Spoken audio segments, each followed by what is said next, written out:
Price per square foot. It could be a great metric if you're shopping for a condo or a house in a subdivision, but if you're shopping for homes on the waterfront, it could trip you up. Let's talk about it.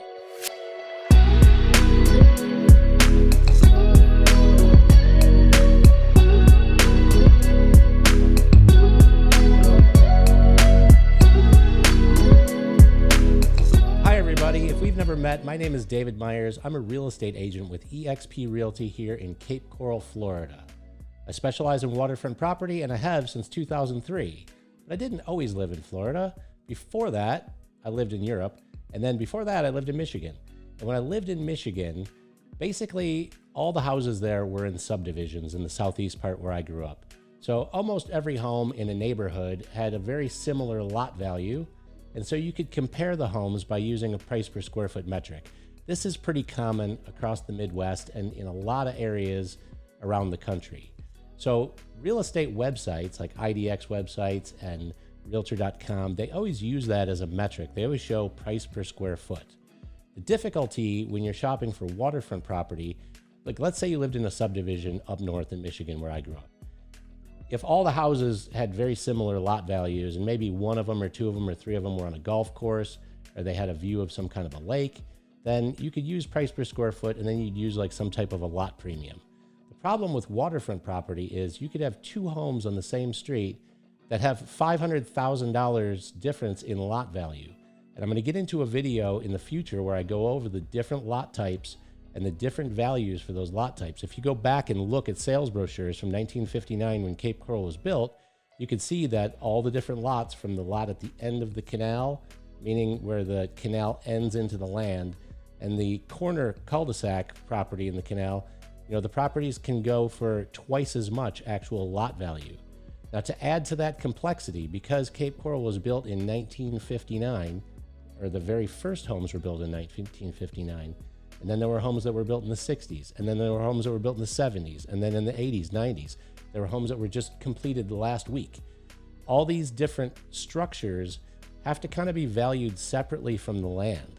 So an older home like a 1959 home that has 2 bedrooms, 8-foot ceilings, 1 closet in the master bedroom, these types of homes are considered functionally obsolete, and the house might not contribute to the value at all. It might actually be a negative. So let's say that you had a house built in 1959 that was on the end of the canal, and the lot value was $400,000. And you had that same exact home on the river where the lot could be worth $1 million. There could be a $600,000 difference in the lot value. And if you just take the combined value of that house, if both of those houses are 1,000 square feet, and you just divide the actual value by the square footage, you're going to get this massively overinflated value for the riverfront house. And you look at the two houses online and you're like, wow, this one is like $700 a square foot and this one is $350 a square foot. And it's very hard to make sense of different houses because of the different varying values of the land using price per square foot. Now, it's not to say that you can't use it at all and it's a completely worthless metric, because there are similar homes. If you're looking at homes in neighborhoods like Unit 64, where the oldest houses are built in the 70s and the newest houses are new, and you're looking at primarily houses in one price category in that neighborhood, then there's a good chance that those homes will be comparable to some degree based on price per square foot. But you also have to take into consideration where that property is relative to the river. Because homes that are in the north fingers of Unit 64 and homes that are in the south fingers of Unit 64, you might have a 30-minute difference in boat ride from one house to the river versus another house to the river. And even though the houses are identical, the homes that are closer to the river with a shorter boat ride to open water, the lot value is going to be higher, which is going to skew that metric. So it's not to say that you can't use it, but you can't use it like you can use it in a subdivision in Michigan or a subdivision in Pennsylvania or a subdivision in New York, where almost all of the houses have an extremely similar lot value. And the homes in subdivisions, like where I grew up, if you go to a subdivision, the developer builds that subdivision in a year or two. So the oldest house is from 1980, the newest house is from 1982. They're all on 3/4 of an acre. A couple of them might have a view of the golf course, but other than that, you can primarily use price per square foot as a metric. Another way that you can use that is with condominiums, unless you get to high-rise condominiums where the higher up you go, there's a premium for that extra height because of the view. Same type of thing applies there.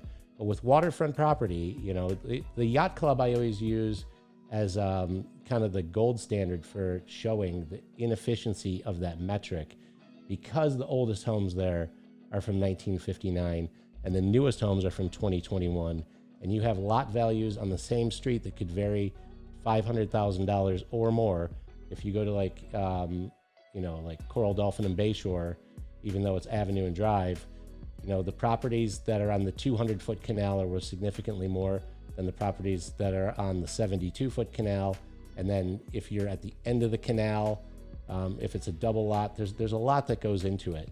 So this is not to say that it's a useless metric, but I'm just saying I caution you when comparing homes using that metric, because you really have to detach the structure from the land and then know the value of the land and then add the value of the structure to it.